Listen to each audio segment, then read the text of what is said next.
yang terhormat juga Bapak Ibu Guru SMP Negeri 5 Gide, yang terhormat narasumber yang akan memberikan informasi pada kita hari ini, dan serta anak-anak kami yang kami kasihi, yang kami sayangi dari kelas 7, kelas 8, dan kelas 9. Terimalah salam kita dalam bahasa daerah kita. Yahobu Horas Menjua-jua. Kurang semangat. Yahobu Horas Menjua-jua. Salam.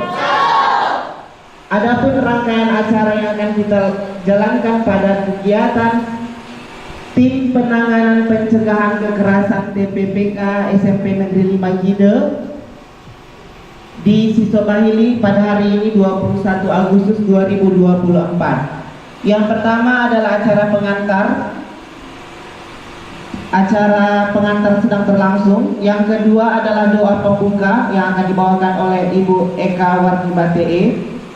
Yang ketiga adalah kata sambutan dari Ketua Komite.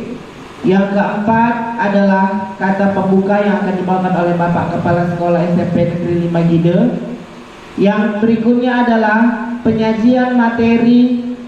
Yang pertama, materi budaya positif yang akan dibawakan oleh Ibu Martina Jebua. Materi yang kedua adalah materi perundungan yang akan dibawakan oleh Ibu Darni Lauli.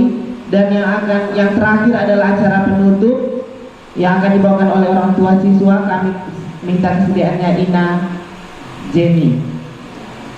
Baiklah, langsung kita masuk acara yang kedua, doa pembuka yang akan dibawakan oleh Ibu Eka Batee. Kepada Ibu kami persilahkan. Baik, sebelum kita berdoa, mari kita bernyanyi Bapa Engkau Baik.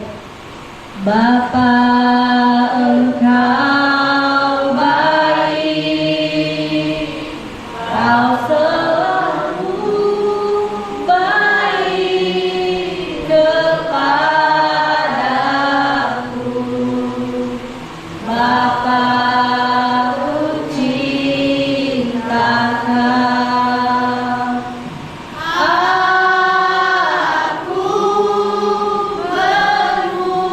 memujimu,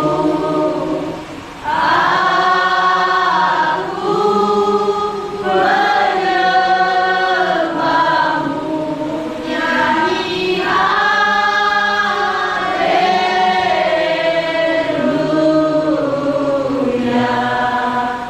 Bapa, Ku cinta Kau.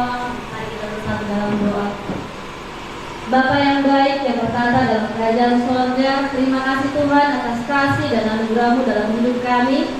Engkau telah menyertai dan memelihara hidup kami. Kau masih berikan kami kesehatan, kekuatan pada hari ini Tuhan. Itu bukan karena baiknya kami, melainkan karena kasih-Mu atas hidup kami yang tidak pernah berkesudahan. Ya Bapa, pada hari ini kami serahkan seluruh hidup kami Tuhan. Setiap kami yang ada di tempat ini Tuhan, kami serahkan seluruh hidup kami dalam tangan-Mu. Engkau menyertai kegiatan sosialisasi kami hari ini Tuhan. Tuhan berkati narasumber-narasumber yang akan memaparkan materi pada hari ini. Tuhan berkati juga setiap kami yang mengikuti kegiatan ini Tuhan. Kiranya lawatan Tuhan ada atas kami hari ini. Roh Tuhan ada atas kami pada hari ini. Hikmat yang daripada Tuhan memenuhi hidup kami pada saat hari ini. Tuhan, inilah hidup kami. Kami serahkan seluruh kegiatan kami dari awal, pertengahan hingga berakhirnya kegiatan ini di dalam tangan-Mu. Dalam nama Tuhan Yesus kami sudah berdoa dan mengucap syukur. Haleluya. Amin.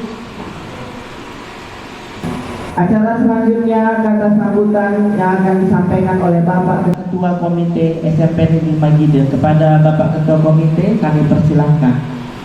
Baik, terima kasih kesempatan yang telah diberikan kepada kami. Pertama, sebelum kami menyampaikan sepatah kata sambutan pada pertemuan ini yang saya hormati Bapak Kepala Sekolah SMP Negeri 5 Gide, yang saya hormati Bapak dari Guru dan PKS Kesiswaan, Guru dan serta usaha, yang saya hormati rekan-rekan atau sahabat-sahabat saya, pengurus komite, ada hadir sekretaris dan anggota. Yang saya hormati Bapak Ibu atau Ibu narasumber yang telah meluangkan waktunya untuk menyampaikan materi pada kegiatan hari ini, dan yang kami hormati putusan orang tua dari kelas 7 kalau tidak salah sampai kelas 8. Saya rasa tidak ada orang tua kelas 9 di sini, hanya putusan saja. Dan yang kami banggakan atau yang kami cintai adalah adik kami dari kelas 7 sampai kelas 9. Sebelum saya menyampaikan sambutan pada saat ini, terjemalah salam kami dalam bahasa daerah Nias atau dalam bahasa kita, Yahoo Horas Majajo. Izin pada saya sebenarnya pakai bahasa daerah aja. Pertama, kita bersyukur kehadirat Tuhan Yang Maha Kuasa atas berkat dan rahmat. Lepas pribadi masing-masing dari rumah, di perjalanan, sehingga dapat kita berkumpul di tempat ini dalam rangka mengikuti suatu kegiatan, yaitu kegiatan tim penanganan dan pencegahan kekerasan terhadap baik para orang tua maupun anak-anak. Bagaimana keadaan pada kesempatan nama Pak Imam bahwa atas nama komite bersambut baik kegiatan ini, di mana kegiatan ini yang sebenarnya sangat bermanfaat bagi anak-anak kita maupun orang tua yang telah hadir secara keseluruhan maupun hanya utusan pada yang datang, tentu sangat bermanfaat. Tentu dalam ada anak memane dalam satu ada mengikuti membawa dengan secara keseluruhan undang orang tua sesuai dengan hasil rapat kemarin, bahwa utusan orang tua yang ada 5, ya kan Pak? 5 orang, dan melalui orang tua ada niat untuk memperluas informasi kepada orang tua yang lain dan atau seluruh masyarakat, khususnya Surabaya dan umumnya dan sekitarnya.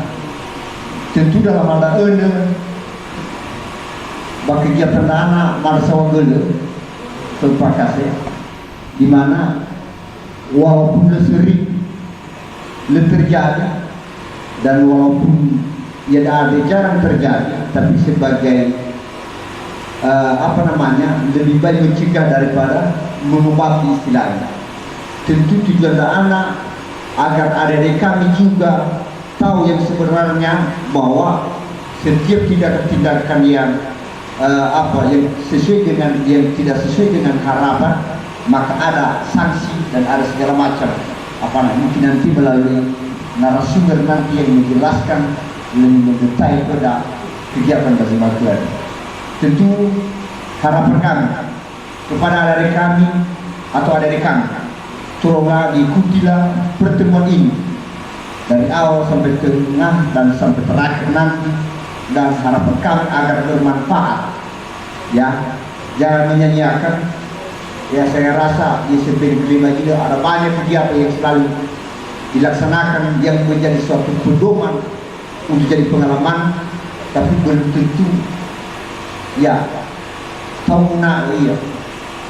belum tentu ada maknanya pula.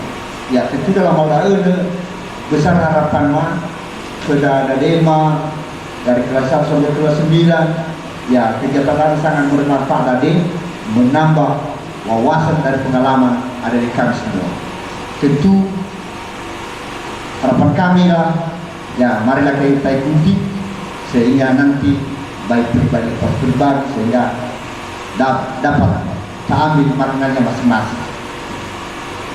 Selanjutnya saya rasakan tidak begitu panjang yang kami sampaikan ini, mungkin narasumber juga yang lebih yang lebih jelas nanti yang merinci atau menjelaskan satu persatu apa yang menjadi tujuan dan apa yang menjadi makna dan bagaimana nanti aturan yang berlaku. Tentu saya rasakan tidak panjang lebar yang kami sampaikan, tidak ada kata-kata yang kurang berkenan di hati Bapak. Kami mohon maaf.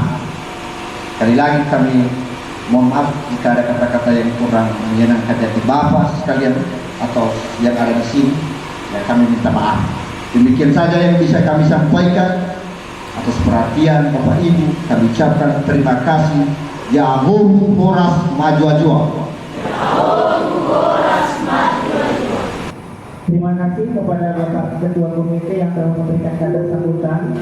Cara selanjutnya kita saksikan bersama kata pembukaan yang akan dibawakan oleh Bapak Kepala Sekolah SMP Negeri Magide. Kepada Bapak Kepala Sekolah kami persilahkan.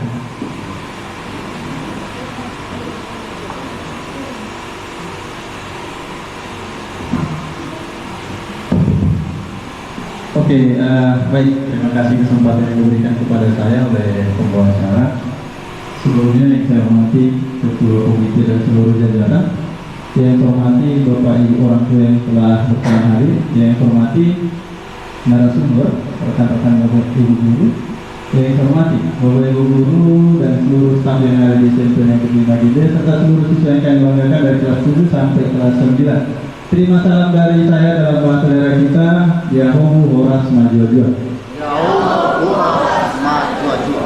Pertama sekali kita mengucapkan pujian syukur kehadirat Tuhan atas berkatnya kita bisa berkumpul di sekolah kita dengan sehat walafiat. Itu semua berkat Tuhan dan berkat anugerahnya. Yang kedua, terima kasih untuk komite dan juga orang tua serta narasumber dan bapak ibu guru sudah meluangkan waktu untuk bisa berkumpul di ruangan ini. Yang berikutnya Bapak Ibu, ini kita sekarang ada kegiatan tentang tim penanganan pencegahan kekerasan. Nah, kegiatan ini tujuannya adalah sama dengan judulnya, penanganan dan pencegahan. Artinya, seperti yang dibilang Ketua Komite tadi, sebelum terjadi maka kita cegah dulu, karena jauh lebih bagus mencegah daripada mengobati. Kalau sudah sakit nanti, sudah terinfeksi dia, maka sudah banyak nanti hal-hal yang akan kita lakukan dan bahkan mungkin tidak sehat-sehat sekalipun nanti sudah kita tangani, sehingga nanti ada keputusan-keputusan yang mungkin akan bertentangan dengan kita. Itu yang pertama. Yang kedua, sekarang dengan adanya kurikulum merdeka menjadi sangat penting dan menjadi suatu hal yang wajib. Sekolah itu ada tim TBPK. Tim TBPK itu nanti adalah tim-tim yang memang disiapkan khusus untuk menangani dan juga mencegah kekerasan di lingkungan sekolah, ya. Sehingga nanti sekolah kita ini memiliki iklim yang aman, ya. Nah, kegiatan ini juga bersumber karena di rapor pendidikan kita iklim sekolah itu masih di kategori 60%. Berarti kalau 60%, kemarin saya bercanda dengan anak-anak kelas 8, kalau di tahun lalu ya semua ya, balonku ada 5, yang itu warna apa? Hijau kan? Nah, masih hijau kita iklim untuk sekolahnya. Jadi biar tidak meletus, maka kita ubah ke biru, ya. Karena kalau meletus dia berarti pecah, jadi merah, jadi kuning gitu ya. Jadi daripada pecah dia, balonnya pecah dari hijau, maka kita buat dia ke biru. Biru itu di mana? Biru itu ada di 80%, ya. Saya yakin dengan kegiatan ini mungkin bisa sedikit menggugah nanti untuk anak-anak kami dan juga para orang tua. Kenapa penting kami hadirkan orang tua di sini? Karena pendidikan dasar itu ada di keluarga, ada di keluarga.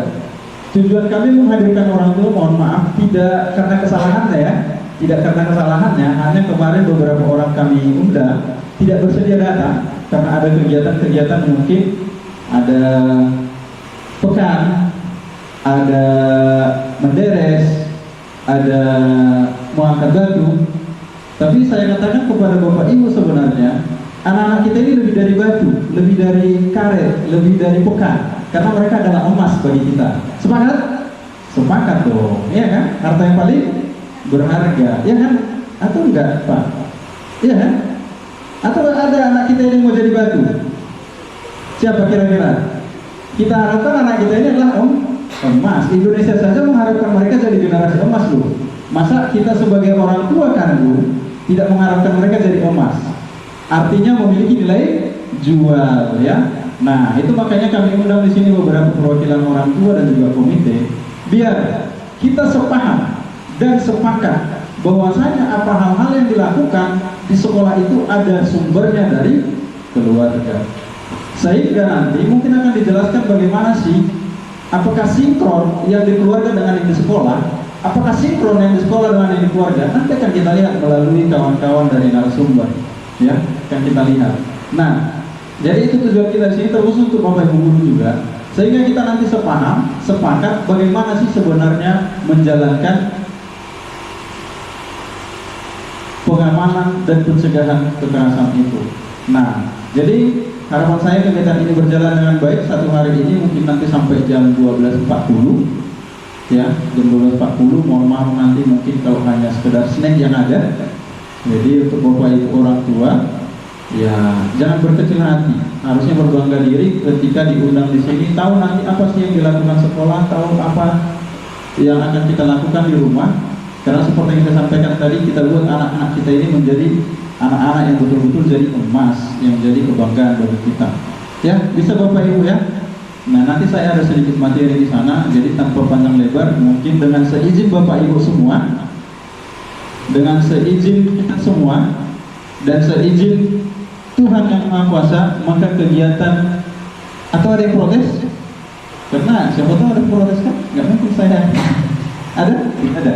Dengan seizin Bapak Ibu semua, dengan seizin Tuhan yang Maha Kuasa, maka kegiatan tim pencegahan penanganan kekerasan di SMP Negeri Magide resmi saya buka. Berikutnya kita akan dengarkan materi budaya positif. Bagaimana membangun budaya positif di lingkungan sekolah kita, di lingkungan warga SMP Negeri Magide. Kita dengarkan bersama dari narasumber Ibu Martina Buatsani Jebua SPD. Kepada Ibu Martina Jebua, waktu dan tempat kami persilahkan. Baik, terima kasih kesempatan yang telah diberikan kepada saya pada pagi menjelang siang ini. Terima kasih Pak Junti. Sebelum saya menyampaikan atau melanjutkan kegiatan kita, terimalah salam saya dalam bahasa daerah Nias. Yahobu Horas Maju Juang. Yahobu Horas Maju Juang. Yang terhormat Bapak Kepala Sekolah yang telah memberikan kepada kami kepercayaan untuk bersosialisasi tentang budaya positif pada saat ini. Yang saya hormati Bapak Ketua Komite beserta jajarannya, yang saya hormati Bapak dan Ibu Guru beserta staf tata usaha, yang saya hormati Bapak Ibu orang perwakilan dari orang tua yang telah bersedia atau berkenan hadir pada saat ini, dan terlebih yang saya banggakan dan saya sayangi anak-anak kami dari kelas 7 sampai kelas 9. Pada kesempatan ini kita akan mendengarkan tentang budaya positif. Sebelumnya dulu saya akan memperkenalkan diri dan mungkin sudah mengenal saya. Di sana ada foto saya, agak kabur sedikit, dan posisi fotonya pada saat itu bentuk tubuhnya biasa saja. Sekarang sudah mulai gemoy sedikit, agak berbeda. Saat ini saya akan menyampaikan budaya positifnya.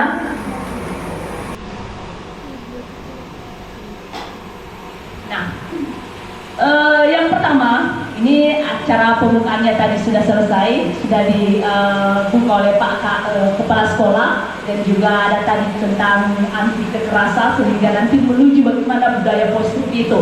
Nah, sebelumnya dulu kita berdiri semua, kita kasih untuk kita semua, kita berikan tepuk fokus. Saya lihat dari tadi sudah tenang-tenang saja. Masih ingat kan tepuk fokusnya? Masih.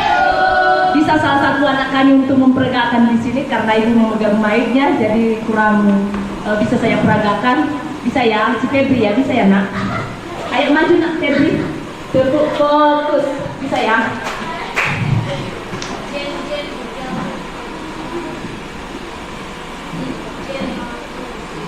Oh Febri, Jelita Febrianti.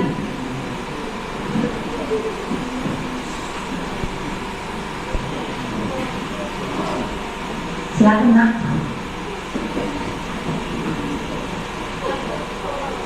Baik, ini Febrianti. Biar kita lebih fokus lagi karena dari tadi kita sudah duduk tenang. Sekarang Febrianti mengajak kita bagaimana sebenarnya kita bisa fokus. Jadi ini dalam bentuk permainannya.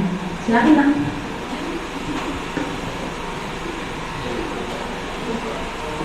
Tepuk fokus.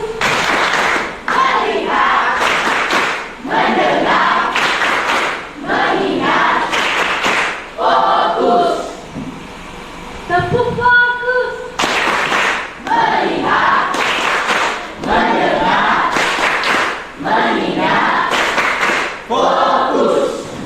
Silakan kembali ke tempatmu. Terima kasih, tepuk tangan untuk Febrianti dan untuk kita semua juga. Baik, itu tadi acara pembukaannya. Mari kita masuk pada materi.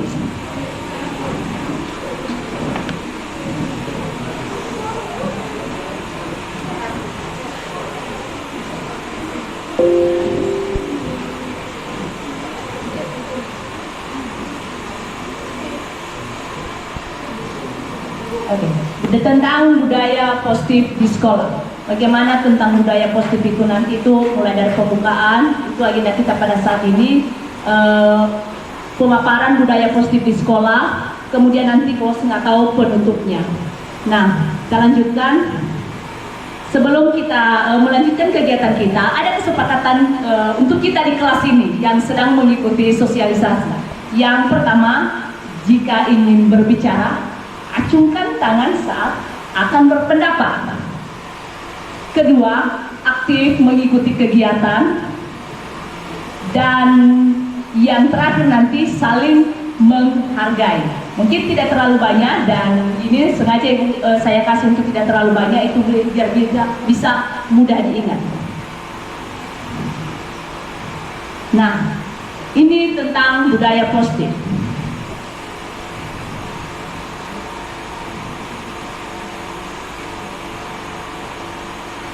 Yang pertama, di budaya positif itu, yang pertama yang harus kita pelajari adalah mengenai bagaimana sebenarnya disiplin positif itu.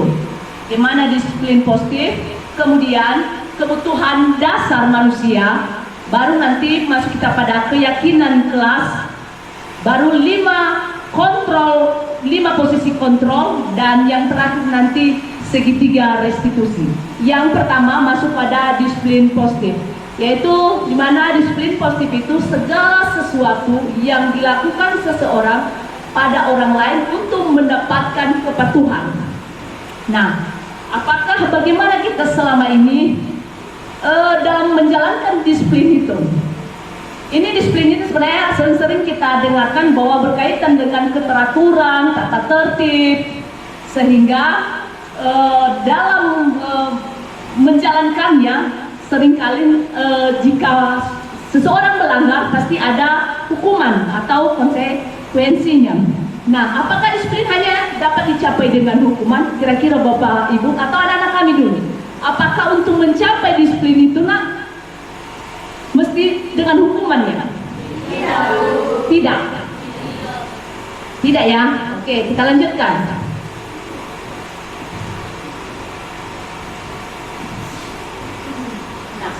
Yang sesungguhnya disiplin positif itu untuk para orang tua juga, yaitu bagaimana memampukan peserta didik untuk memahami dan mengontrol setiap perilaku atau tindakan yang dilakukan agar senantiasa dilakukan dengan penuh kesadaran dan tanggung jawab sebagai bentuk menghormati diri sendiri dan orang lain di sekitarnya.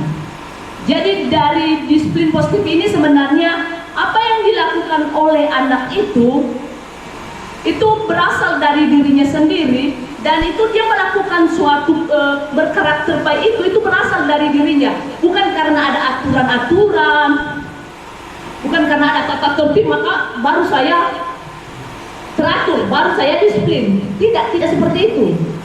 Tetapi bagaimana kamu menyadari bahwa ini suatu kebaikan yang mesti saya lakukan, dan saya lakukan tanpa paksaan dari siapapun.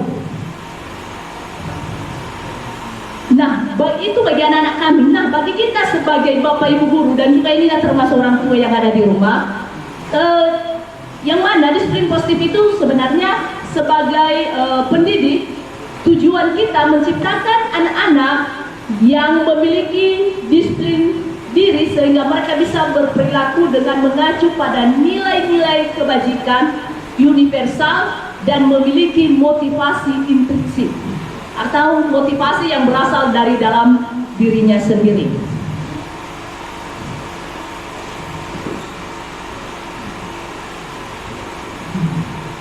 Nah, sudah ada disiplin positif. Sudah didengarkan apa itu disiplin positif tadi. Nah, apa hubungan disiplin positif ini dengan pembelajaran yang sering kita lakukan? Adakah hubungan disiplin positif itu dengan pembelajaran kita? Ada ya? Kira-kira apa ya hubungannya ya? Atau contohnya apa ya disiplin positif itu yang biasanya ini kan disiplin positif tadi berhubungan dengan pelaksanaan pembelajaran. Ada enggak? Ada. Ada yang bisa kasih contoh? Apa hubungannya ya? Atau enggak hanya sekedar itu disiplin juga itu di saat dibuat tata tertib itu di situ juga itu pembelajaran beda juga itu. Iya ya? Atau bagaimana? Saling berhubungan mereka? Saling. Iya, saling berhubungan ya. Iya ya loh. Iya ya dulu. Iya, Bapak Ibu dulu saling berhubungan ya. Iya, dalam pelaksanaan pembelajaran itu juga berkaitan atau disiplin positif itu juga secara tidak langsung telah kita terapkan. Mari kita lihat yang mana kalau kita perhatikan disiplin positif itu ada hubungannya dengan belajar Pancasila. Belajar Pancasila berapa Bu Ana? 5 atau 6? Oke, yang pertama kita perhatikan ya, beriman, bertakwa kepada Tuhan Yang Maha Esa, berakhlak mulia. Kita lanjutkan, yang kedua apa? Baru yang ketiga apa? Iya, gotong royong. Baru mandiri. Lanjut, kreatif, dan mereka dalam bernalar kritis. Nah, itu budaya positif itu ada hubungannya dengan pembelajaran. Nah, setelah dilaksanakan tentang budaya positif ini yang berhubungan dengan pembelajaran, apa yang akan terjadi? Itu akan tercipta iklim atau suasana sekolah yang aman, nyaman, dan menyenangkan. Jika kita sudah melakukan mulai dari yang pertama tadi beriman, bertakwa, itu sudah kita lakukan selama ini, udah kan? Tapi apakah sungguh-sungguh atau tidak, atau hanya karena sudah kita buat kesepakatan, atau ya sudah kita sepakati sebelumnya bahwa setiap pagi apel berdoa, atau benar-benar kamu memuji Tuhan pada saat itu, atau benar-benar kamu beriman pada saat itu? Itu tergantung kamu sendiri yang menjawabnya ya. Berkebinekaan global, gotong royong itu sudah kita lakukan. Sebagian anak-anak kami itu melakukan gotong royongnya itu karena memang dia mau bergotong royong. Sebagian juga lari-lari dari kenyataan. Misalnya kalau gotong royong, lari ke belakang, tidak mau bergotong royong. Padahal ini sebenarnya bagian dari disiplin positif kita. Ya. Baru di mandiri. Apakah sudah mandiri? Misalnya, kalau misalnya ibu bilang kan, nah kita sudah ada program tentang 9 kalo nak. Nanti ini udah ditempel di sini apanya, peraturannya. Ini jadwal-jadwal yang akan bertugas setiap hari. Ada saja anak-anak kami yang mungkin tidak ada di sekolah ini mungkin ya. Di sekolah lain itu sering terjadi bahwa mesti disuruh, belum disuruh berpikir kami. Dulu aja kita duduk dalam kelas, atau nanti kita kerjakan biar tidak belajar kita. Ya kan? Seringkali seperti itu. Tapi mudah-mudahan nanti dengan hari ini akan berubah pelan-pelan. Kemudian kreatif. Kreatif ini anak-anak kami sebagian kreatif dalam pembelajaran, dalam membuat sesuatu juga kegiatan, baru nanti bernalar kritis. Itu sering terjadi atau kita lakukan di dalam pembelajaran.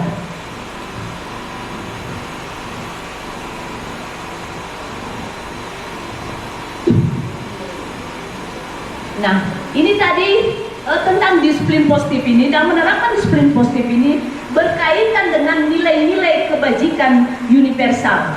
Nah, dari profil dari pelajar Pancasila yang 6 itu, ini contohnya, contoh nilai-nilai kebajikan. Ini contoh ya, contoh nilai-nilai kebajikan universal itu, misalnya ada empati, ada suara, mendengarkan suara hati ya. Suara hati itu nggak pernah salah. Kalau suara hati itu pasti kebaikan-kebaikan yang dia menganjurkan kita tentang kebaikan-kebaikan. Kemudian ada kontrol diri, mampu mengontrol diri.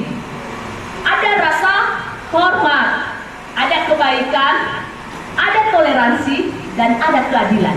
Ini contoh-contoh nilai-nilai kebajikan daripada universal. Jika kita sudah melakukan atau menerapkan keenam dari pelajar Pancasila itu, maka itu tadi nilai-nilai kebajikan universalnya. Itu yang akan kita lihat contoh-contoh yang dilakukan oleh anak dalam kesehariannya. Nah, bagaimana agar nilai-nilai tersebut dapat dipahami dan diterapkan dalam kehidupan sehari-hari? Bagaimana agar nilai-nilai kebajikan tadi bisa diterapkan, bisa dipahami di dalam kehidupan sehari-hari? Yang pertama, yang perlu kita perhatikan, ada di sini nanti teori motivasi, baru ada hukuman, dan ada restitusi. Perhatikan. 3 motivasi, ada 3 motivasi dalam diri seseorang. Yang pertama, kurang jelas ya. Yang pertama, untuk menghindari ketidaknyamanan atau hukuman. Biasanya ada saja anak-anak yang melakukan disiplin positif atau menunjukkan kebaikan-kebaikannya, melakukan patuh terhadap tata tertib yang telah dibuat, itu karena menghindari ketidaknyamanan atau hukuman. Misalnya, kita ada tata tertib, kita datang sekolah pada jam berapa? Jam 9. 7:15. Kita datang itu apa karena memang berasal dari diri dalam hati kita bahwa saya mau datang ke sekolah karena lebih cepat datang itu sebenarnya lebih enak rasanya, lebih tenang, atau hanya ayo cepat datang kita hari ini karena sudah datang guru pikir nanti berdiri kita di lapangan. Kalau hari kita cepat nama saya mau ke sekolah ya, belum makan kamu, ayo aku makan lagi. Kenapa? Karena mau masuk kan pasti hukum nanti. Jadi dia berusaha setiap hari itu dia datang lebih awal hanya untuk menghindari yang namanya hukuman atau tidak dari kenyamanannya. Pasti kalau dihukum kan tidak nyaman kan? Dia hanya menghindari itu. Sehingga hanya pada saat itu di sekolah itu dia hadir tepat waktu. Tapi di tempat lain tidak. Saat kegiatan di tempat lain enggak, karena tidak ada hukuman di situ. Tapi di sekolah iya, tepat waktu dia. Kedua, untuk mendapatkan penghargaan. Untuk mendapatkan, yang kedua adalah untuk mendapatkan imbalan atau penghargaan. Nah, seringkali kan saya mau melakukan tata tertib ini karena pasti nanti setiap katanya kan harus tiap hari kita masuk sekolah. Atau misalnya di wali kelas kita mengatakan siapa anak-anak saya yang sering mengerjakan tugas, tidak pernah dipanggil kasus, tidak pernah absen di sekolah, maka nanti di akhir semester ada hadiah yang sangat luar biasa dari wali kelas. Maka anak itu juga tiap hari dia datang, tiap hari dia mengerjakan tugas, tiap hari dia tidak berbuat nakal di dalam kelas, hanya karena ada tujuannya apa? Ada penghargaan, ada hadiah kan? Nah, ada juga anak yang seperti itu. Karena ada hadiahnya saja dia patuh dengan apa yang dibilang oleh wali kelasnya, apa yang telah diminta oleh wali kelasnya. Tapi kita di tempat lain atau nyampe di rumah nggak lagi. Atau hanya sama wali kelasnya yang patuh seperti itu karena wali kelasnya ada hadiahnya sama ibu Jebua. Karena itu ibu Jebua guru IPA. Ngapain? Nggak ada hadiah sama ibu Jebua. Ibu Jebua hanya sekedar ngomong saja, jangan lakukan ini begini. Tapi tidak ada hadiah. Tidak ada yang menggugah perasaan kita. Ya kan? Nah, itu yang kedua, ada motivasi seperti itu juga. Dan yang ketiga, ini motivasi yang ketiga, untuk menjadi orang, itu motivasi itu untuk menjadi orang yang mereka inginkan dan menghargai diri sendiri dengan nilai-nilai yang mereka percaya. Karena dia menghargai dirinya. Saya mau disiplin karena saya menghargai diri saya untuk berdisiplin. Saya mau melakukan kebaikan. Saya tidak mau nakal di sekolah karena saya menghargai karena ada kebaikan dalam diri saya. Saya menghargai diri saya. Bukan karena ada peraturan atau tata tertib, karena memang dia baik. Itu juga ada hubungannya dari binaan dari keluarga. Nah, ini yang ketiga ini, menurut kalian mana yang disiplin positifnya di sini? Dari ketiga motivasi itu, yang mana ya? Nomor 3. Iya, nomor 3 ya. Itu untuk menjadi orang yang mereka inginkan. Mereka mau melakukan segala disiplin itu, tata tertib yang telah disepakati itu hanya untuk menghargai dirinya, bukan untuk menerima imbalan atau karena takut, karena cuma guru atau ada hukuman, bukan. Ya, jadi ini yang ketiga ini sebenarnya, yang ke-1 dan 2 itu ada faktornya, faktor eksternal, faktor di luar dari dirinya, faktor lingkungan. Sedangkan yang ketiga ini itu faktor intrinsik atau faktor yang berasal dari dalam diri. Mana yang harus kalian lakukan? Nomor 3 ya, bagus. Berjanji ya nomor 3 ya? Iya. Ya, nomor 3. Bagus.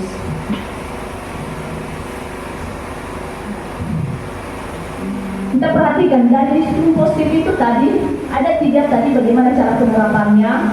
Kadang-kadang ini kita lakukan, ada yang kadang kita lakukan itu tentang hukuman, konsekuensi atau restitusi.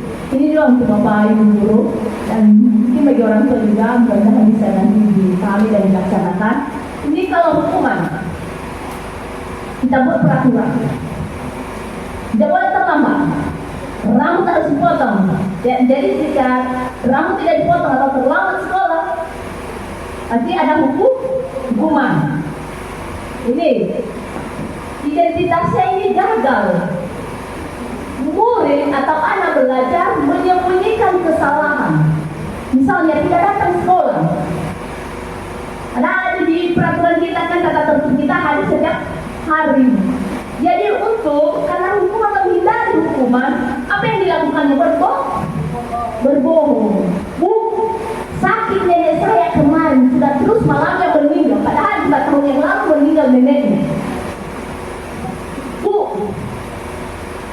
Demam saya tadi pagi, padahal dia sia-sia hanya saja dia terlambat bangun. Itu ada kejadian seperti itu, ya. Kemudian mencoba mengontrol anak dengan penguatan negatif. Ini, nak, kamu harus datang ya. Kalau nggak datang begini, itu negatif. Harus, itu paksaan, memaksa. Baru dapat pada murid jika kita melakukan ini disiplin positif ini dengan menghukum, kita menghukum anak-anak. Jika kalau di rumah itu, mau selesai ini selesai tidak perlu bayar uang komite. Sering itu. Hukuman itu mengancam. Dampaknya apa? Apakah karena dia melakukan menyuci piring itu, apakah karena dia sadar bahwa itu tugasnya untuk menyuci piring, atau karena takut sama mama? Itu takut sama mamanya, nanti nggak dibayar uang komite saya sama mama. Nanti besok nggak tidak membatasi sama uang jajan. Itu ancaman. Dan jika kita sedang melakukan itu, maka dampak anak-anak memang mengikuti. Atau bisa saja Justin nalaro oleh budanya pakai sarang di gue. Wah, dia sejauh sering itu terjadi. Mungkin bukan sama mama, contohnya itu.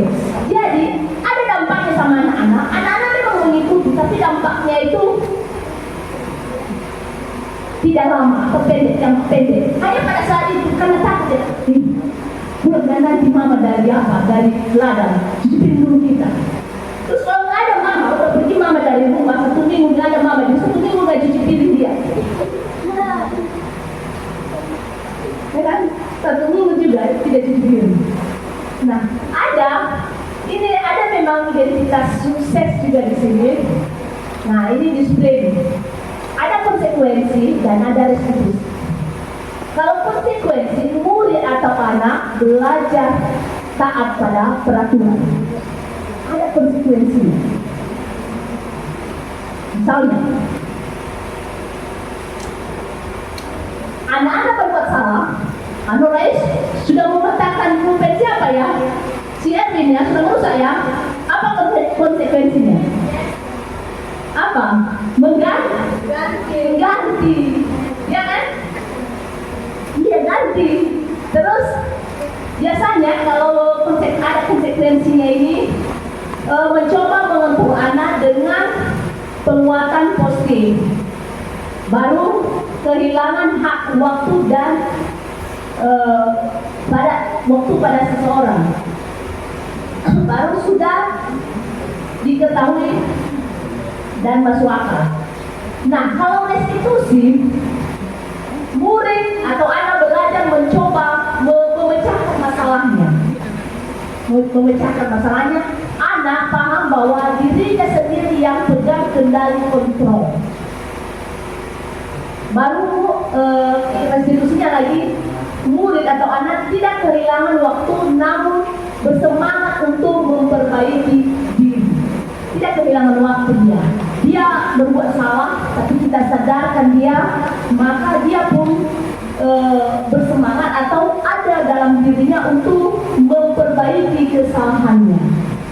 Baru nanti ini berupa untuk mengadakan nanti selanjutnya ini sering lebih fokus ini saya untuk Bapak Ibu guru nanti bagaimana itu tentang restitusi, dan mungkin saat ini masih belum bisa kita terapkan atau kita praktekkan restitusi ini, mungkin kita ambil lain waktu nanti atau bisa kita bahas juga di ruang diskusi nanti. Contoh hukuman atau konsekuensi. Apa saja contoh hukuman yang sering dari peraturan-peraturan yang sudah ada? Apa saja contoh hukuman yang sudah pernah kalian lihat? Apa? Hah? Apa itu? Pakai poin. Oh, dari yang sudah peraturan-peraturan kita ada poinnya ya. Jika poinnya sampai pada berapa lagi, 40 lebih atau 100 lebih, ada konsekuensinya. Bisa saja dipanggil orang tua atau dipulangkan sementara dulu belajar di rumah, atau dipulangkan juga untuk selamanya. Nah, kalau hukuman itu konsekuensi kita. Kalau hukuman misalnya apa? Kalau terlambat sekolah, apa hukuman kalian?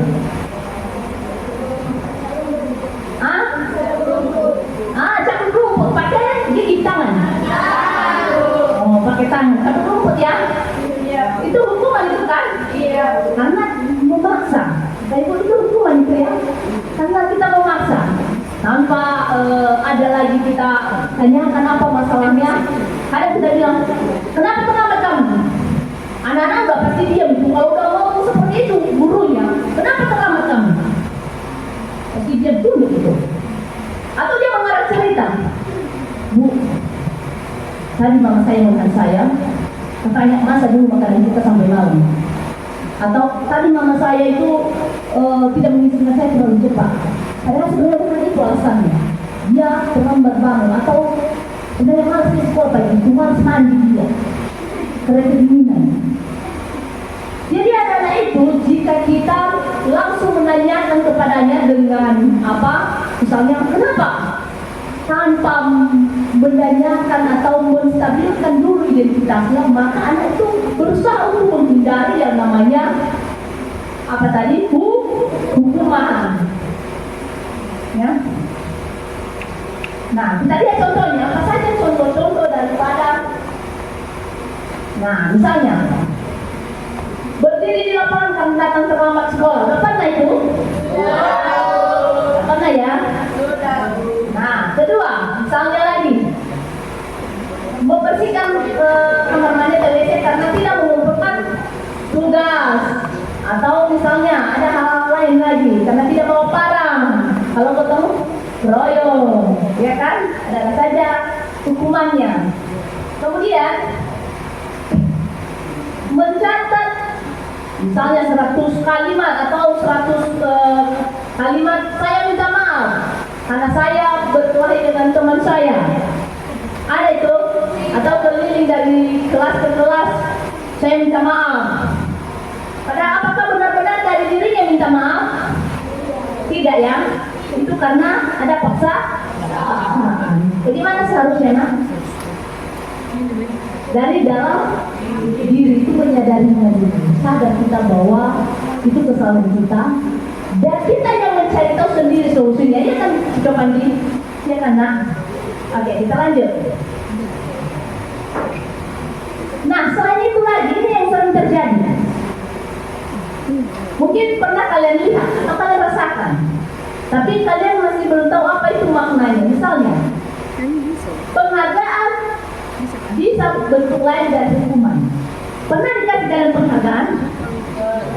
Pernah. Di mana? Kapan dikasih kalian penghargaan? Atau hadiah? Kapan? Saat lomba. Apalagi? Hah? Apalagi? Saat penerimaan rapor. Nah, apakah itu hadiah yang sudah dijanjikan guru atau belum? Belum. Jadi karena belum dijanjikan oleh guru, kalau peraturan kita dong, nah kalau begini nanti juara kami kasih hadiah seperti ini. Tapi selama ini nggak ada seperti itu kan? Belum dijanjikan kan? Belum diiming-iming tentang hadiah kan? Tapi yang kalian terima itu bukan penghargaan karena sudah dijanjikan atau sudah ada iming-iming sebelumnya. Itu hanya berupa apresiasi. Apresiasi untuk anak-anak kami, kita berikan apresiasi yang menambah semangatnya. Ya, bisa dibedakan ya, jangan nanti bilang ini hadiah yang diberikan oleh guru kami dari sekolah karena saya hari ini menjadi juara ini, juara 1. Itu bukan hadiah karena kamu sudah diiming sebelumnya. Sehingga nanti kalau misalnya kan, tahun depan kan saya harus belajar karena ada hadiahnya. Belum tentu, ya kan? Ada belum janjikan kan? Belum tentu ada hadiahnya tahun depan atau semester depan. Mungkin di lomba beberapa hari ini apa yang kalian lombakan ya? 17-an. Ada bola kaki, berusaha kalian. Apakah karena mendapatkan hadiah itu berusaha kalian? Iya. Bukannya? Kata si Iman, iya ya. Udah tahu hadiahnya sebelumnya? Belum. Jadi belum tahu. Bisa aja hanya satu permen dikasih pada saya. Atau nggak dikasih sama sekali pun, hanya tepuk tangan dikasih sama mami. Oh iya, selamat ya Iman, kamu juara 1. Sengaja nggak dikasih aja berapa barang.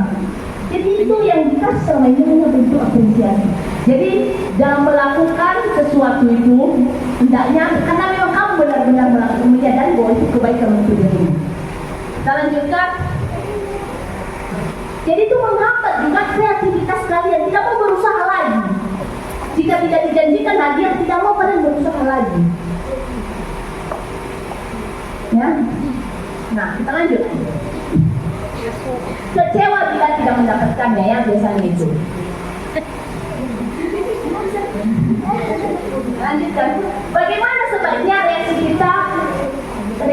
kita apabila murid melakukan kesalahan? Bagi Bapak Ibu guru ini, bagaimana reaksi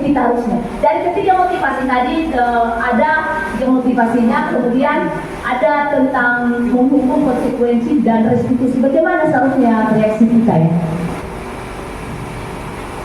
Jika ada kita melakukan kesalahan, langsung menghukum ya? Tidak ya? Tidak. Membimbing. Berdialog ya, bagus ya, berdialog dan menuntut ke anak-anak. Nah, mari kita lihat.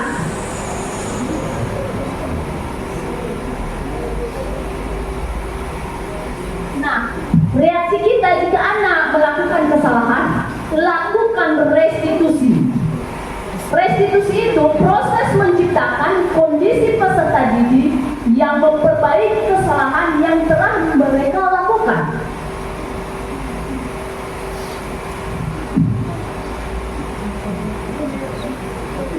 Baru selanjutnya, restitusi itu guru mengajak murid untuk berefleksi tentang tindakan yang telah dilakukan untuk memperbaiki diri sehingga ia menjadi pribadi yang lebih baik dan menghargai dirinya.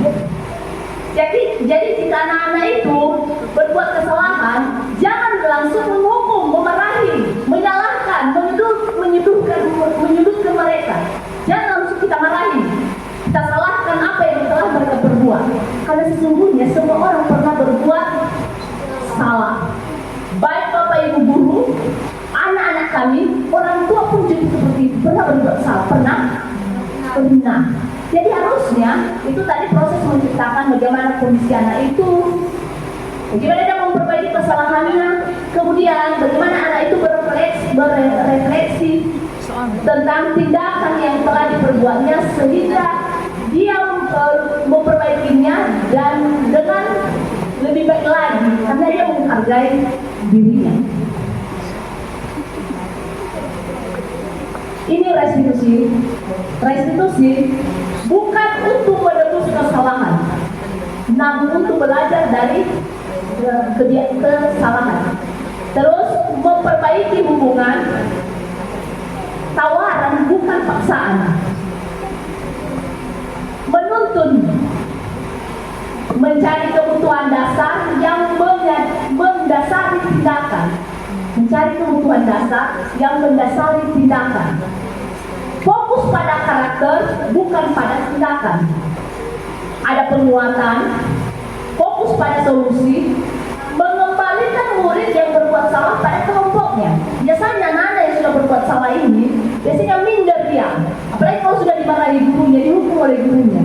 Biasanya dia minder, menyendiri, malu. Biasanya. Nah, mari kita lihat selanjutnya setelah restitusi itu bagaimana seharusnya.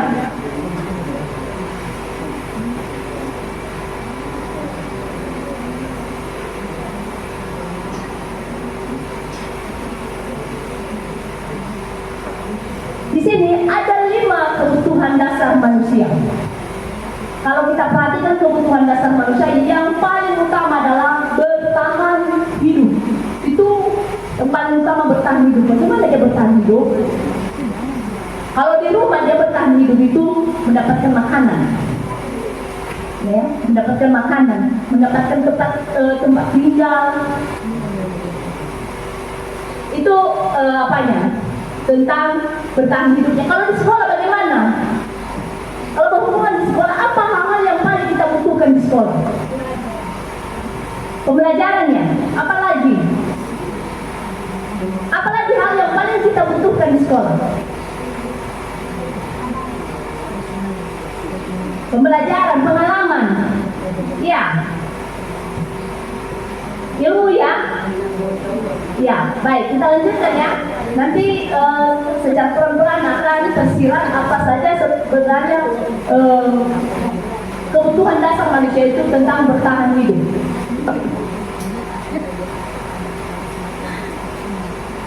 Baru yang kedua adalah di sini dia nampak kasih sayang. Itu kebutuhan dasar juga, kasih sayang atau rasa diterima. Kita sebagai guru, kita terima anak-anak itu, merasa diterima oleh gurunya, merasa disayang oleh gurunya, apalagi di rumah. Itu anak-anak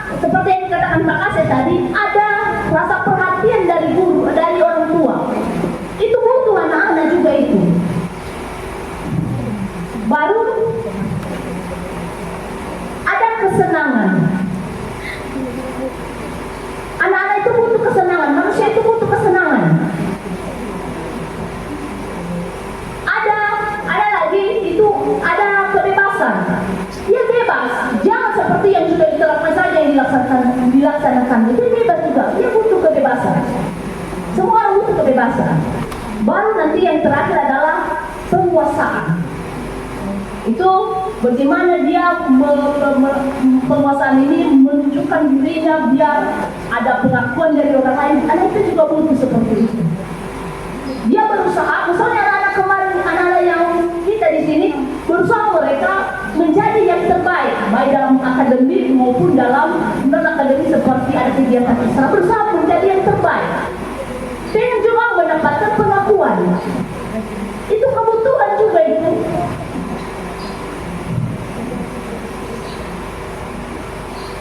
Nah, manusia senantiasa berusaha memenuhi kebutuhan dasarnya. Apabila tidak berhasil diperoleh melalui cara yang positif, maka mungkin dengan cara melanggar aturan.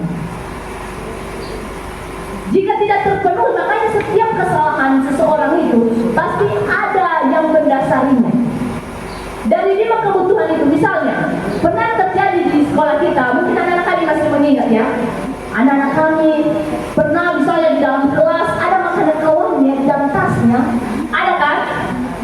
Ada makanan kawannya tanpa meminta, dia makan. Di saat kawannya sudah keluar kelas atau lagi bermain-main, dia makan makanan kawannya, jangan dia dalam tasnya. Apa kebutuhan anak-anak yang mengambil itu sebenarnya? Siapa yang pernah mengambil makanan temannya dulu tanpa izin? Ada? Oh, tidak ada yang mengaku ya. Ada yang pernah mengambil makanan kawannya? Ada. Siapa yang pernah kehilangan makanan? Ada nikmat ya. Siapa lagi? Oke, salah satu nikmat. Tapi tidak ada yang mengaku tadi siapa yang sudah mengambilnya. Tuyul. Tidak ada yang mengaku ya. Tidak. Tahu nikmat siapa yang mengambilnya? Tidak tahu juga. Atau kehilangan uang, atau minuman di dalam kelas, minuman kawanmu. Itu kebutuhan kawanmu sudah yang dibawanya dari rumah. Hilang di dalam tasnya. Pasti ada yang mengambil, tidak mungkin tumpah saja itu. Tidak ada bekas airnya, tapi sudah habis isinya di dalam. Nah, kalau kita perhatikan itu bagi kita orang tua dan bapak ibu guru, kenapa anak-anak berbuat seperti itu? Misalnya mencuri makanan kawannya di dalam tas temannya. Apa kebutuhannya atau ya apa kebutuhan dasarnya yang harus dipenuhi? Itu mengisi perutnya, bertahan hidup. Karena kalau nggak makan dia, iya, kalau nggak makan dia pasti lemas dia. Jadi mau tidak mau saya mencuri. Dia ambil makanan kawan. Kemudian ada saja anak-anak juga, kalau kita tanya, kenapa kamu ambil makanan kawan? Bu, saya sengaja saya ambil makanannya karena saya senang kalau melihat wajahnya cemberut kalau sudah habis makanannya, lihat wajahnya apa lemas. Apa kebutuhannya itu? Senang dia, senang melihat kawannya susah. Ada kesenangan tersendiri samanya. Atau ada juga anak-anak yang merasa dengan mengambil makanan kawannya, apalagi kalau diambilnya di tangan kawannya memaksa, itu ada perkuasaan untuk menunjukkan bahwa saya ini hebat, bisa kukalahkan kamu. Misalnya ada saja beberapa contoh-contoh yang terjadi kemarin itu. Ada anak-anak yang memukul adik kelasnya. Ada kebutuhan dasarnya yang belum terpenuhi, menguasai karena tidak didapatkannya tadi dari rumah. Tidak diberikan kesempatan kepadanya. Jadi dia berusaha menunjukkan di sekolah dengan cara yang negatif. Misalnya, seringkali anak-anak kami mengeluarkan kaki bajunya. Apa kebutuhan dasarnya yang belum terpenuhi di situ? Ini bebas, karena sudah terbiasa bebas, tidak ada aturan, tidak ada hal yang membatasimu dari rumah. Jadi setiap tindakan seseorang itu pasti didasari karena ada kebutuhan yang belum terpenuhi. Atau ada anak-anak yang suka mengadukan kawannya hal-hal yang tidak baik. Tahu anak ini baik muda di wilayah seperti ini. Itu nunggu dia berusaha karena dia mencari perhatian dari gurunya. Dia jadi sayang, oh ya, nah ini suka apa ya dekat dengan gurunya. Ada kebutuhan dasarnya, ingin disayang, diperhatikan. Karena banyak hal yang tidak didapatkannya dari luar atau dari rumahnya, itu ada kasih sayang yang belum didapatkannya atau tidak didengarkannya di rumah. Sehingga dengan cara-cara yang negatif dia lakukan di sekolah, dia diperhatikan. Termasuk juga mengganggu kawannya di saat belajar. Ya kan Sandi, dan justru di saat seperti ini, itu juga lumayan lah bisa diperhatikan kamu juga di sana. Oke, kita lanjutkan.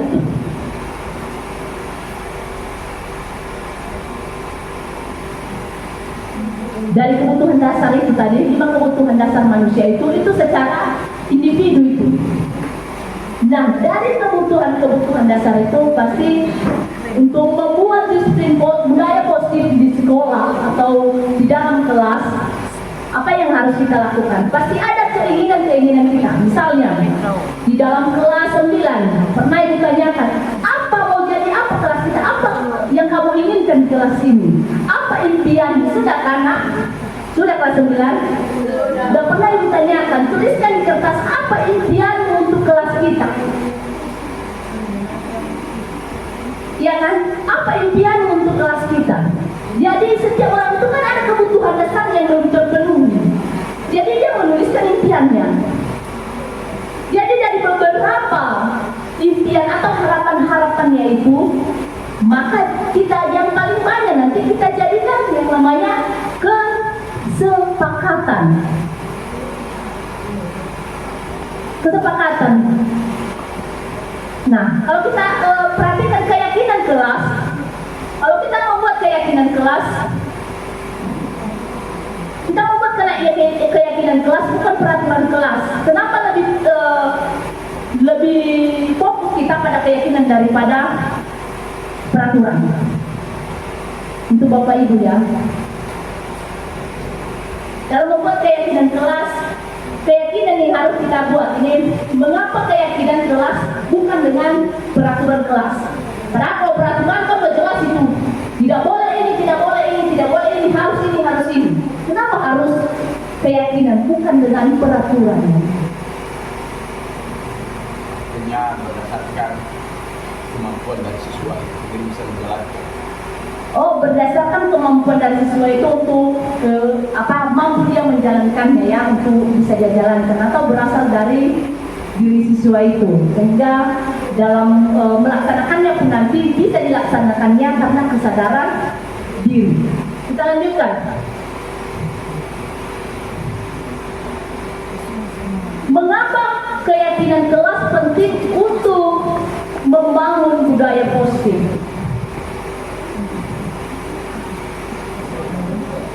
Apa ya? Ya Bapak Ibu guru ini sering membuat keyakinan kelas di dalam kelas.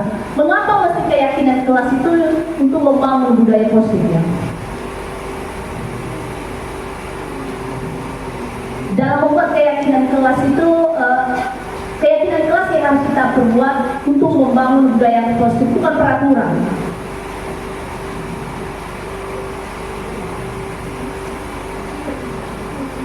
Kalau menurut saya dengan keyakinan siswa terhadap apa yang pernah mereka impikan, maka itu bisa kita dasarkan sebagai kesepakatan, sehingga dengan kesepakatan itu mereka bisa menjalankan dari diri mereka sendiri dengan berdasarkan budaya-budaya positif yang telah kita sepakati tadi, sehingga itu cukup bermanfaat bagi mereka dan bisa dijalankan.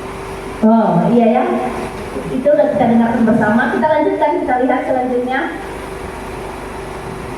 Bagaimana mewujudkan keyakinan kelas yang efektif? Kita lanjutkan saja.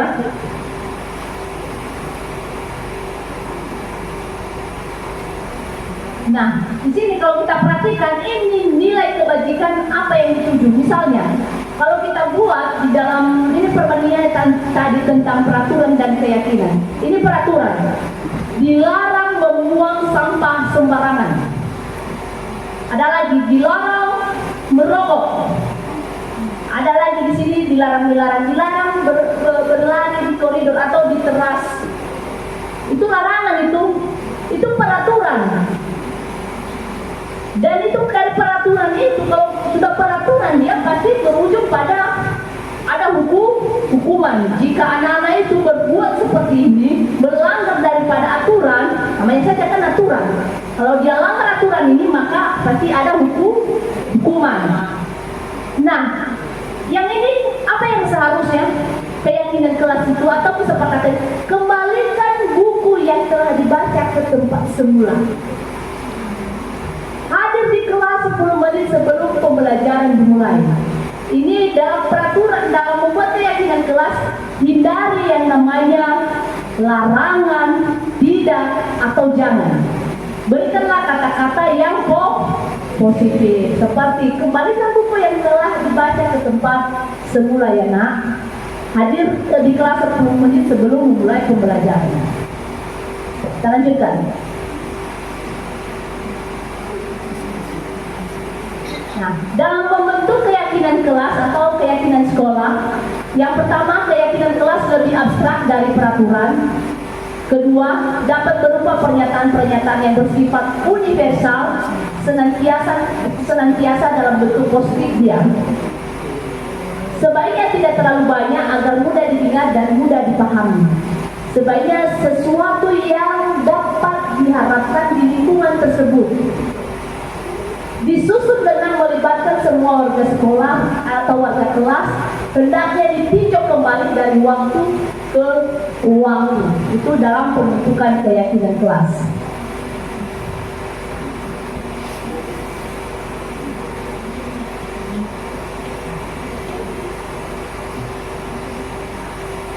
Nah, kita telah membahas tentang keyakinan kelas tadi.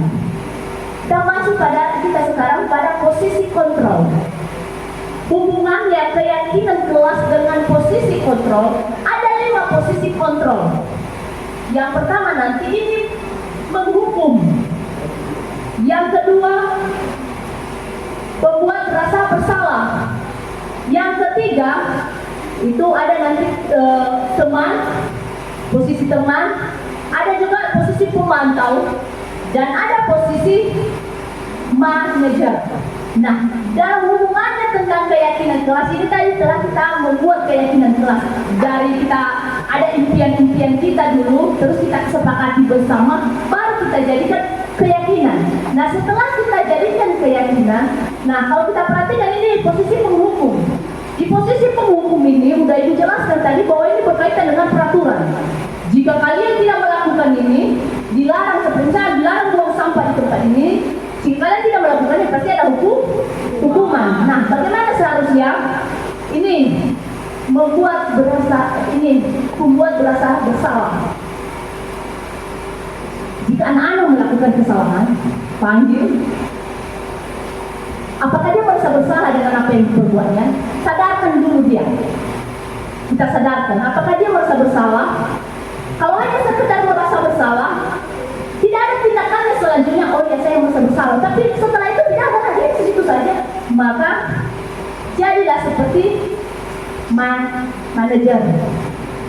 Bagaimana mempersilahkan murid mempertanggungjawabkan perilakunya dan mendukung murid untuk menemukan solusi atas permasalahannya sendiri. Jadi dari permasalahan yang dibuatnya itu bagaimana itu kita sadarkan dia, terus bagaimana dia mencari solusi dan menyelesaikan permasalahannya itu. Kemudian setelah itu ajak dia, siapa temanmu yang ingin mendukungmu, siapa temanmu yang ingin bergabung dengan kamu. Baru nanti dari posisi itu sudah seperti ini, baru ini posisi pemantau. Kita sebagai guru kita memantau, pantau apa yang diperbuatnya.